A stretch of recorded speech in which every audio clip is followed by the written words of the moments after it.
اور بلٹن میں آگے بڑھتے ہوئے آپ کو بریکنگ نیوز سے متعلق آگاہ کریں۔ ترک صدر رجب طیب اردوان نے ملک کے مختلف حصوں میں آگ لگنے کے واقعات میں ممکنہ سازش پر برہمی کا اظہار کرتے ہوئے ذمہ داروں کے خلاف سخت کارروائی کا اعلان کیا ہے۔ میڈیا رپورٹ کے مطابق ترک صدر نے آگ لگنے سے متاثر ہونے والے علاقوں کے دورے پر کہا کہ اشارے ملے ہیں کہ آگ لگنے کے واقعات کے پیچھے کوئی سازش ہے۔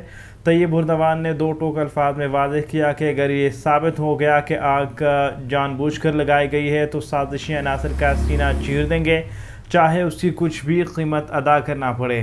خیال رہے کہ ترکی کے جنوبی علاقوں میں آگ سے اب تک 2 فائر فائٹرز سمیت 6 افراد جاں بحق ہو چکے ہیں۔ اہم خبر ہے جس سے متعلق اس وقت آپ کو آگاہ کر رہے ہیں۔ ترک صدر رجب طیب اردوان نے ملک کے مختلف حصوں میں آگ لگنے کے واقعات میں ممکنہ سازش پر برہمی کا اظہار کرتے ہوئے ذمہ داروں کے خلاف سخت کارروائی کا اعلان کیا ہے۔